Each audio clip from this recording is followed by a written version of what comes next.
A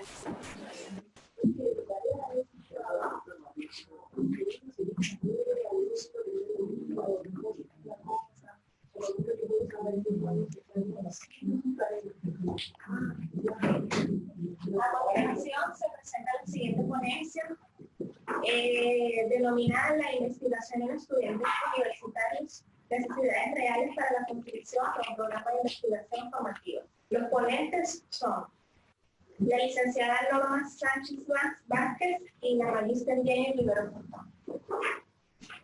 Bien, buenas noches a todos. La investigación que les vamos a presentar ahora se ha realizado en el contexto de un grupo de investigación. Es por eso que figuran 3 autores, en este caso quien les habla Jenny Rivero, me acompaña Norma Sánchez y, bueno, hacemos la mención a Ronald, ¿no?, que también contribuyó, reitero, en el desarrollo de este estudio. Ha sido un estudio exploratorio, como en efecto lo refiere el título, para en un futuro, esperamos cercano, poder hacer una propuesta de un programa de investigación formativa. Bien, son algunos elementos que vamos a abordar: introducción al problema, método, resultados, discusión y reflexiones finales. De hecho, la investigación científica no es uno de los pilares dentro de lo que es la formación universitaria. Hay un conjunto de competencias transversales que se debe desarrollar a lo largo de la formación del estudiante. Sin embargo, consideramos que pues, es fundamental el tema de, sobre todo, la formación en investigación. Es en todo caso lo que nos diferencia de una formación técnica, ¿no? Digamos, el aporte fundamental, la esencia de esta formación universitaria pues está enmarcada en poder formarlos para poder investigar en cuanto se dé la oportunidad del ejercicio laboral. Hay algunos indicadores que en todo caso nos hacen referencia al tema de lo que es la investigación y dentro de esto la investigación formativa. Estos indicadores han sido tomados como referencia por lo propuesto por el Banco Mundial y la UNESCO. Entonces hay algunos elementos que tienen que ver, o indicadores que tienen que ver como las mejoras presupuestales en relación con la investigación formativa. Mejoras presupuestarias referidos en el tema de incentivos, en el tema de poder asignar esos presupuestos, porque de hecho desarrollar estas investigaciones pues conlleva un presupuesto muy a pesar de estar dentro de lo que es la parte formativa propiamente. Si bien aquí en Perú el CONCITEC es la, digamos, el referente en cuanto a las normas, las líneas que hay que considerar para la investigación dentro del contexto peruano, qué es lo más relevante, qué es lo que necesitamos abordar, qué problemáticas tenemos, digamos, como situaciones urgentes que atender. Entonces, a partir de ello, las universidades nos vamos poniendo en sintonía con las líneas de investigación que deberíamos de abordar. Otro indicador tiene que ver con el incremento en la producción de estos artículos científicos. De hecho, es uno de los indicadores muy importantes tomados en cuenta a la hora, por ejemplo, de hacer el ranking de las universidades a nivel mundial, ¿no? Luego tenemos la promoción en lo que es la investigación y finalmente la calidad sobre el ejercicio propio, ¿no?, de lo que es la investigación. Hemos querido aquí delimitar estos 2 elementos que han regido, digamos, todo el estudio que hemos realizado. Tiene que ver con la investigación formativa y la formación en investigación. Hemos considerado la investigación formativa como un elemento de lo que es un aspecto del proceso, mientras que la formación en investigación es un resultado. ¿Cómo así? La investigación formativa es lo que vamos a, digamos, a formar, a desarrollar en el estudiante dentro de su permanencia en el ámbito universitario. Mientras que la formación en investigación es con lo que va a, digamos, llegar a las empresas, a realizar emprendimientos, en fin, es decir, va a poner en práctica esta formación ya en el ejercicio propio de la profesión, que independientemente de la formación que tengamos, nos vamos a ver en la necesidad de poder realizar investigaciones para resolver problemas, proponer algunas innovaciones según la necesidad del medio en el que podamos aportar como ciudadanos. Para el siguiente punto, Norma nos va a acompañar con la presentación. Bien, como Jenny ya nos ha explicado básicamente cuál ha sido el marco sobre el cual nosotros nos hemos fundamentado, entonces, frente a toda esta información que hemos revisado, nos formulamos una pregunta, ¿no? Y nuestra pregunta ha sido, ¿cómo es percibida la investigación en los nuevos estudiantes universitarios? Tomando en cuenta que finalmente nuestra gran meta es lograr desarrollar un programa de intervención, pero digamos que este es nuestro primer paso. De tal manera que esto nos va a permitir identificar aquellas necesidades reales que poseen nuestros estudiantes. Entonces, nos ha permitido esta pregunta formularnos un objetivo específico que en términos significa explorar la percepción hacia actividades relacionadas con la investigación formativa en este grupo de estudiantes de una universidad privada de Lima. Esta ha decantado en dos objetivos. La primera consiste en identificar la apreciación acerca de situaciones y perspectivas referidas a la investigación. Y como segundo objetivo, explorar el reconocimiento de actividades relacionadas a la redacción científica y el uso de herramientas para la búsqueda de información. Importante señalar que en el grupo, en la muestra que hemos trabajado, hemos hecho una diferenciación o clasificación según el área de conocimiento y también según el grupo generacional. Estos datos luego ya se los presentaremos en la discusión, en los resultados y en la debida discusión. Perdón. Ok. Para darle algunos datos acerca de la metodología, mencionamos que los participantes son estudiantes ingresantes del primer ciclo o primer año de estudio. Las edades fluctúan entre los 17 a 32 años y la muestra con la que finalmente hemos trabajado son un total de 193 estudiantes. El instrumento que hemos utilizado es un cuestionario con una escala tipo Likert. Básicamente nos ha permitido medir la percepción de actividades relacionadas con la investigación en dos grandes dimensiones, apreciación y reconocimiento. Este instrumento tiene su respectiva validez por criterio de jueces, así como también la confiabilidad y consistencia interna.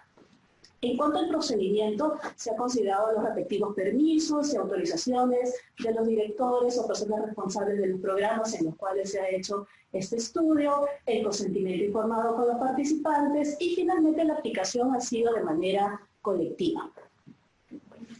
Ya para hacer referencia a los resultados, muy bien.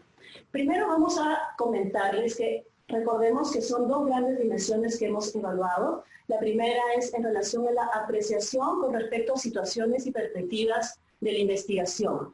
Entonces, en este gráfico lo que vamos a observar nosotros es que en relación a los ítems que se evalúan, los participantes han obtenido una percepción favorable en relación a esta apreciación, de manera general. Recordemos que también hemos... disculpen, tengo un poquito de desorientación, me parece. Sí, por favor. Gracias. La siguiente. Ya está. Como indicaba, el grupo lo hemos clasificado en función a el área de conocimiento, ya que aquí hemos hecho una clasificación a los estudiantes según la carrera, de tal manera que hemos agrupado en estas dos respectivas áreas. La anterior. En ambos casos, tanto los estudiantes que proceden del área de conocimiento referido a ciencias de la salud, ingeniería y tecnología, así como ciencias sociales, en ambos casos también observamos que hay una percepción o una apreciación favorable. Bien. Sí, por favor. Si hacemos el análisis en relación al grupo generacional de procedencia, también vamos a observar que ambos grupos hay una tendencia favorable. El gráfico nos va a permitir observar algunas diferencias muy ligeras, pero siempre vamos a observar que la tendencia es favorable, una apreciación favorable hacia estas situaciones o perspectivas referidas a la investigación. En la siguiente dimensión que se evaluó es reconocimiento. Y en el aspecto de reconocimiento está a su vez dividida en cuanto a reconocimiento de actividades relacionadas a la redacción científica, que es la primera parte que vamos a observar, y las siguientes en relación al uso de herramientas. Aquí lo que vamos a observar es unas categorías que van del 1 al 4. El número 1 significa que hay un bajo reconocimiento, mientras que el número 4 implica que hay un reconocimiento mucho más alto, mucho más potente, acerca de una serie de actividades, en este caso, referidas a la investigación. ¿Qué significa esto? Que en este caso, para el grupo en general, estas actividades que tienen ese promedio 3 son altamente reconocidas por los estudiantes. Si vemos más bien las herramientas,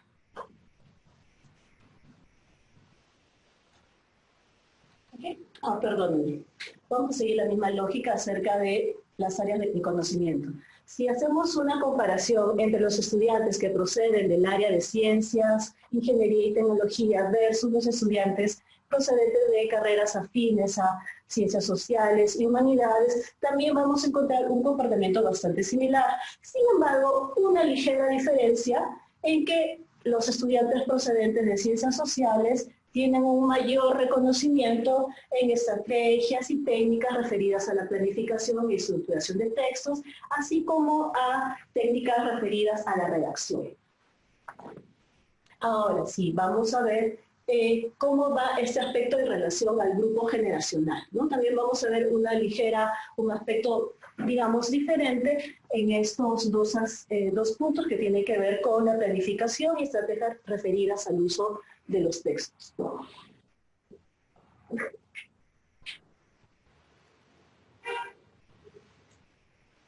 Ok, como les había indicado en reconocimiento, hemos observado esta primera parte acerca de la redacción científica. Otro punto importante que hemos indagado es acerca del uso de herramientas para la búsqueda de información. Entonces, a los estudiantes se les consultó si reconocen, evocan, tienen, ¿no?, alguna experiencia en relación al uso de estas herramientas. Y aquí lo que vamos a observar, por ejemplo, que Scopus es una de las herramientas que es la menos conocida para ellos, y más bien la que tal vez es más familiar a ellos es Scholar y el uso del APA.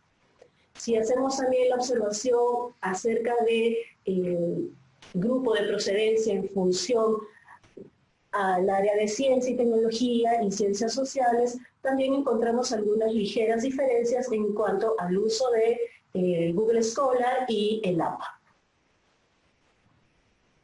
Y finalmente, en relación al grupo generacional, aquí encontramos más bien que para el grupo de los estudiantes que corresponden a la generación millennial hay una ligera familiaridad o reconocimiento en cuanto al uso del APA. Bien, a partir de estos datos, y tomando la referencia que Jenny nos ha presentado en un inicio, vamos a presentar ya la discusión y el análisis y reflexión final que hemos realizado en función a sus resultados. Jenny. Aquí tenemos algunas situaciones, digamos, que diferencian de alguna manera a ambos grupos organizados desde áreas de conocimiento, y en la parte inferior vamos a encontrar coincidencias en ambos grupos. De hecho, esta clasificación, porque en realidad la universidad en donde se hizo el estudio tiene alrededor de 30 y tantas carreras, entonces lo que se hizo fue agrupar y para esto utilizar algún referente internacional que nos dijera cómo es que podíamos clasificar esto, y se recurrió pues a la clasificación de áreas de conocimiento que hace la Organización para la Cooperación y el Desarrollo Económico, ¿no?, con siglas OCDE. Entonces, encontramos que en el grupo de Ciencias de la Salud, Ingeniería y Tecnología, requieren tener en este caso conocimientos parciales sobre aspectos vinculados con la redacción de textos. En su contraparte, el otro grupo de Ciencias Sociales y Humanidades más bien refieren tener conocimientos buenos sobre estas técnicas para redactar textos, sobre todo si recordamos los cuadros en el uso del acceso a Google Scholar y el uso de lo que es la normativa de APA.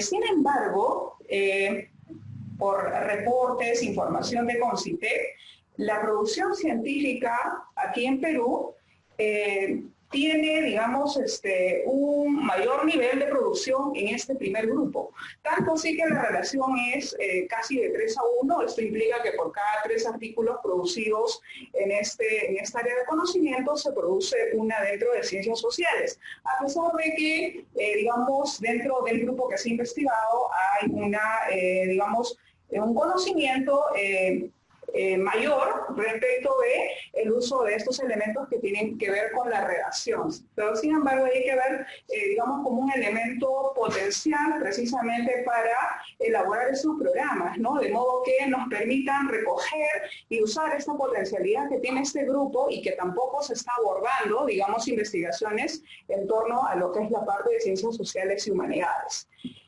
Elementos comunes a ambos grupos es que tienen una alta aceptación de estas situaciones de investigación. Otro elemento importante para tener como punto de partida, reitero, a la hora de elaborar los programas de formación en investigación. O sea, es decir, a pesar de que hay todo digamos, este desarrollo tecnológico y una serie de situaciones donde es más los jóvenes, los estudiantes mucho más jóvenes están más orientados al uso de información visual, ¿no? Realizar uso de herramientas de manera múltiple, pero sin embargo, sí hay una alta aceptación respecto de las situaciones de investigación, es decir, si hay interés para poder hacerlo, pero en todo caso hay que generar estos espacios en donde ellos puedan desarrollar, digamos, estas competencias investigativas.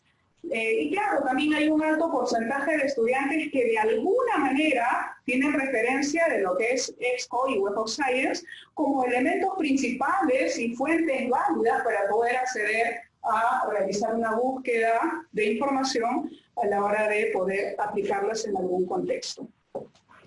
Ahora veamos desde el lado de la segunda clasificación, que es el tema de las generaciones, ¿no? Consideramos importante este tema de clasificarlo a través de las generaciones, porque la clasificación se basa en patrones históricos que de alguna manera pues, nos van a permitir establecer o predecir tendencias, repito, con base en patrones históricos y que son observables. Entonces, de acuerdo a eso, si bien hay diferencias en cada una de las generaciones, pero que en ambos casos tener esta especie de diagnóstico nos va a permitir establecer el punto de partida, la línea base para poder establecer estos programas que sean definitivamente potentes, holísticos, ¿no? Entonces, en este sentido, en el grupo de los millennials, características que lo representan, tienen una, digamos, predisposición hacia lo que es el acceso y difusión del conocimiento, pero en su contraparte, los grupos, digamos, más jóvenes, estamos hablando de chicos que tienen 18, 19, 20 años, más bien tienen un predominio por la producción del conocimiento. Entonces, pareciera un tanto antagónico eso, ¿no? Luego tenemos también que en este grupo hay un predominio por el acceso a la información escrita y por ende una mayor disposición al uso de estrategias de redacción, ¿no? Por ejemplo, ahí estamos hablando de uso de la normativa APA, que se condice con el cuadro anterior, o el uso de esos motores de búsqueda como el Google Scholar. Mientras que en la generación Z hay un predominio por lo visual, ¿no? Y hay una menor disposición al uso de estas estrategias, ¿no? No las conocen o consideran que no es indispensable su uso. Luego, por otro lado, hay en el tema de acceso o el uso de recursos, en el momento de hacer uso de recursos, aquí, digamos, hay la tendencia a usar 1 o 2 recursos de manera simultánea, pero en este otro grupo, se nota que pueden utilizar múltiples recursos. Estamos hablando de 3, 4 o 5 recursos a la vez. No estoy usando la tablet, estoy usando, viendo seguramente algo en la televisión, en fin, recibiendo una llamada. Pueden hacer múltiples actividades. El otro elemento importante es que el primer grupo está enfocado en el acceso a la información, reiteramos acá, y en tener un reconocimiento social, mientras que el otro grupo más bien está caracterizado por querer las cosas de manera muy rápida, de manera inmediata, y además tener éxito en la realización, en el logro personal. Entonces, a partir de, digamos, estas características encontradas en ambos grupos, encontramos que hay un potencial interesante para poder empezar a implementar un programa de investigación que, reitero, sería precisamente el motivo para una siguiente investigación, un siguiente trabajo del grupo de investigación. Dentro de las reflexiones finales vamos a encontrar 4 ejes, de acuerdo a todo el análisis realizado. Uno de ellos tiene que ver con la formación universitaria. Como había mencionado al empezar la ponencia, de hecho la esencia dentro de la formación universitaria está formarlos de manera integral, desarrollar el pensamiento crítico, ¿no? Búsqueda de información, elementos favorables que los conduzcan finalmente a desarrollar problemas de manera satisfactoria. Y para esto tenemos como un elemento importante esta percepción favorable que hemos visto a lo largo de los cuadros que se han mostrado, cómo es que hay esa motivación, ¿no? Que tienen los estudiantes para poder abordar actividades que tienen que ver con investigación. Entonces, en este contexto, la intención es poder plantear esta investigación formativa que nos ayude a desarrollar todas estas competencias que subyacen al tema de la investigación formativa, y para ello, pues, proyectarnos hacia estos programas de investigación que permitan desarrollar esto que tanto se desea a lo largo de estos 5 años de formación, ¿no? Con hitos, con resultados concretos que se puedan medir a lo largo de la implementación de este programa. Entonces, eso es digamos, el aporte de la investigación, haber establecido toda esta referencia, todo este diagnóstico para, con base en estos elementos, digamos, y características de este grupo de estudiantes que ha sido parte del estudio, podamos elaborar programas que ayuden a desarrollar en el corto plazo la competencia de investigación, ¿no? Eso es. Gracias.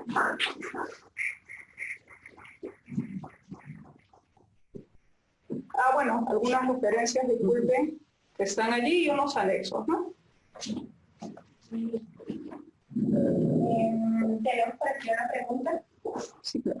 Y dice así: ¿qué factores causan la ligera diferencia entre estudiantes de la Facultad de Humanidades y la Facultad de Ingeniería respecto al conocimiento y uso de herramientas para la redacción científica?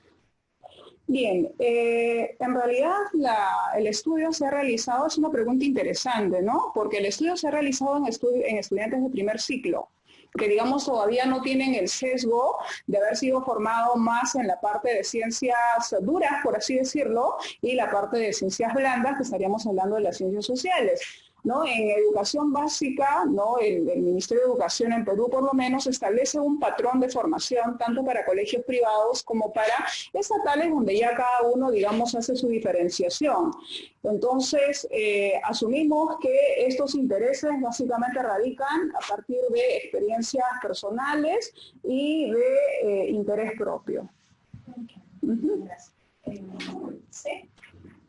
¿Cómo se han dividido a la población entre millennials y generación Z? O sea, millennials de 30 a 20, luego los generación Z de 20 a 15, algo así.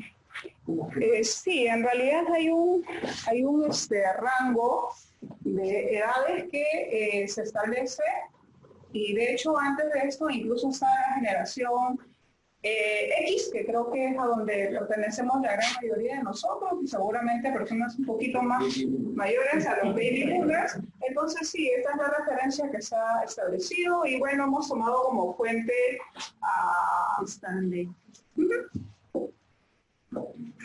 Sí, eso es.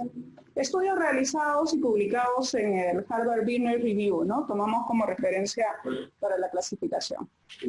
Es un tema muy interesante, el tema demográfico. Soy sociólogo, por eso me interesa mucho el tema demográfico, y que hay un poca investigación sobre el tema de jóvenes, de millennials y generación Z en el Perú actualmente. Entonces yo estoy haciendo una investigación sobre los jóvenes y la tecnología, y entonces uno de mis, digamos, de los aspectos es analizar cómo se ve esto en la generación Z y los millennials, ¿no? Todavía estoy en proceso.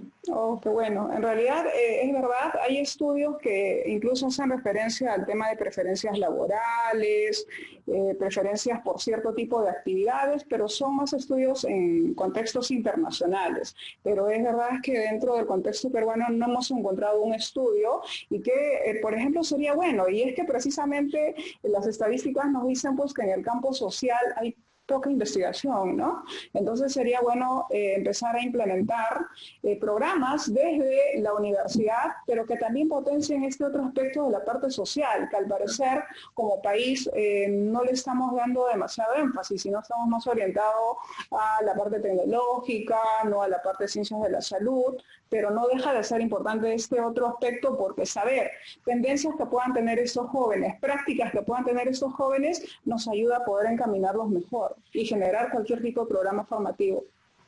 Sí. Sí, una pregunta. En las características de la generación Z y millennials que como compañeros propusieron, en todo estoy hasta cierto punto de acuerdo. En la primera no tanto, en la que dice que la generación millennial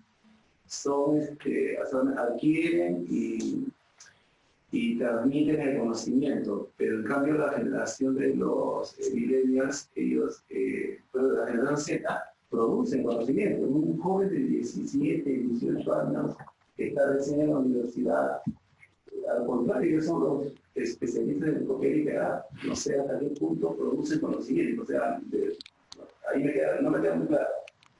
No sé si me pueden ampliar sobre eso. En realidad, de acuerdo a las revisiones y los estudios que hemos realizado, están más orientados a la producción precisamente de conocimiento, de información, que puede ser en el modo visual, ¿no? O digamos en otros formatos a lo convencional que es la parte escrita, ¿no? Mientras la orientación del millennial más bien está hacia la parte escrita, que es donde de repente incluso muchos de nosotros estamos, con los cuales estamos más identificados.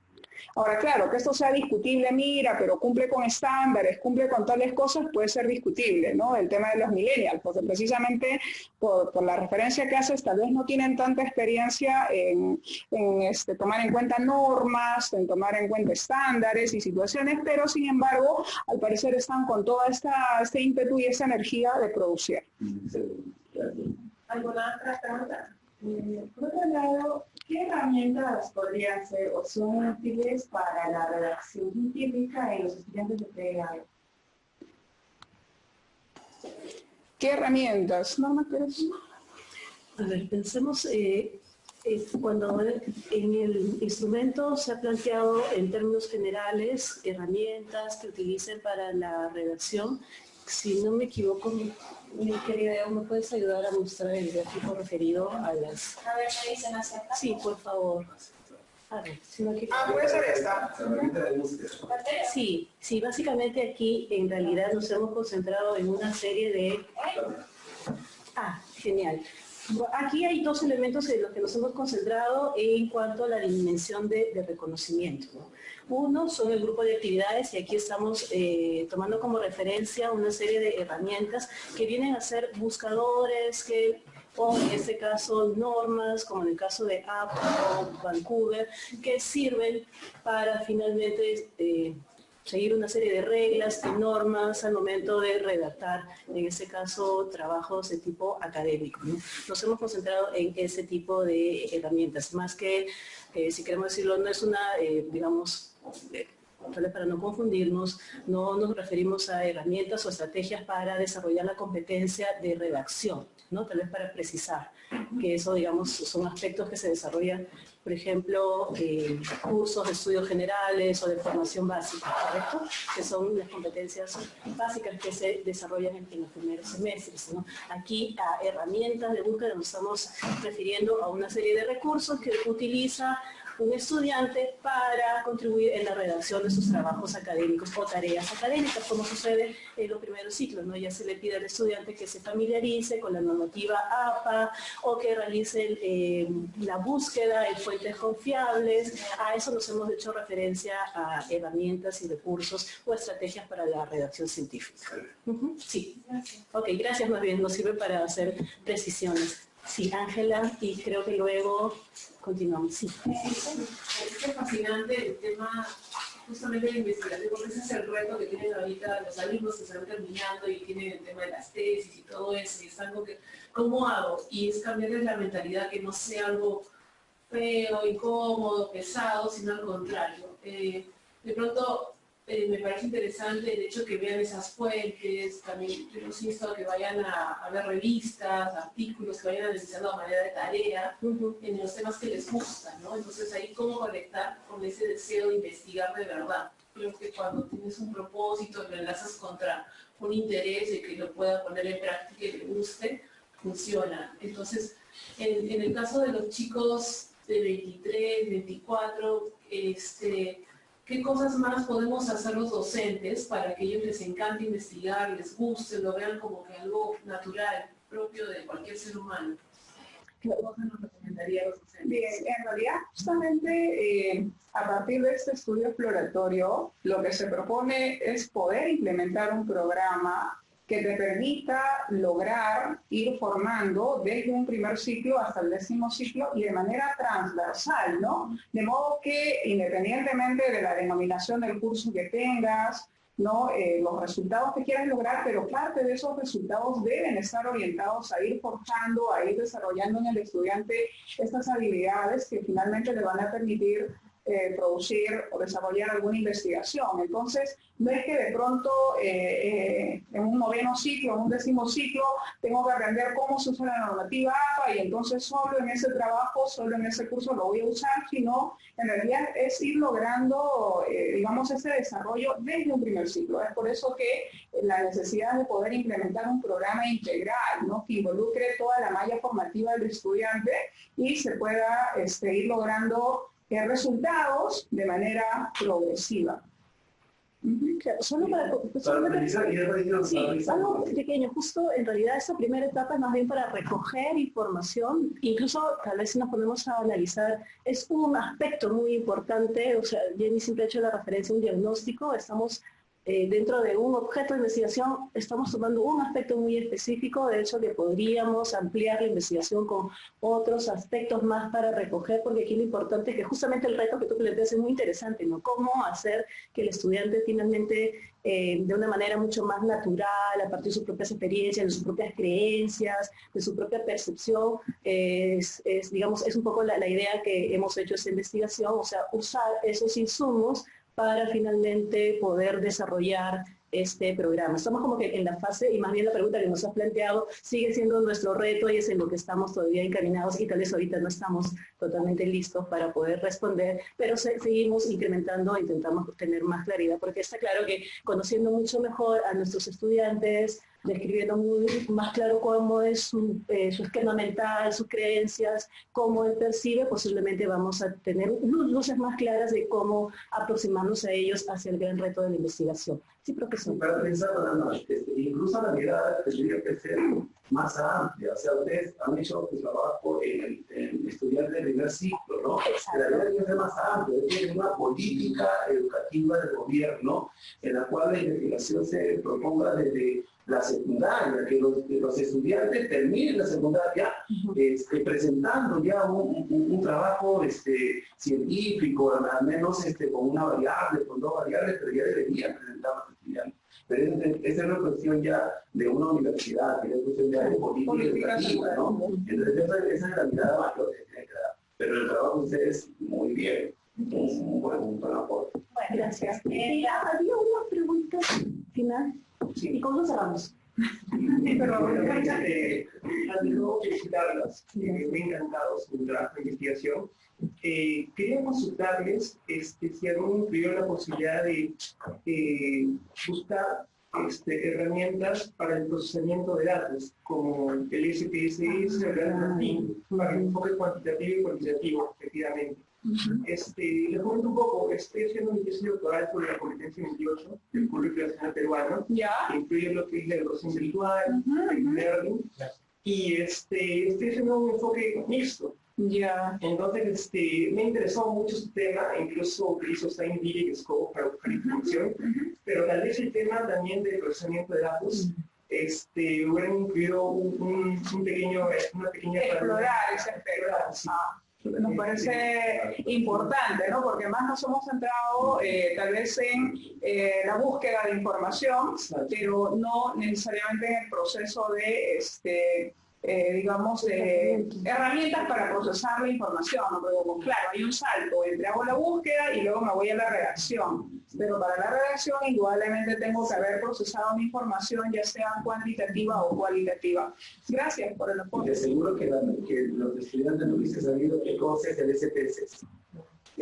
Claro, porque en la formación básica no está previsto, ¿no? El manejo de ese tipo de recursos, probablemente un Excel, pero no necesariamente con fines de hacer procesamiento de información en el contexto de una investigación, ¿no? Tal vez más orientado a cálculos financieros, en fin, hacia otras habilidades. También tal vez el dominio del idioma inglés, ¿no? En su relación a la investigación, porque muchos de estos fuentes de información están en inglés, entonces esa puede ser una barrera para muchos estudiantes, ¿no? A la hora de investigar, a la hora de elaborar artículos.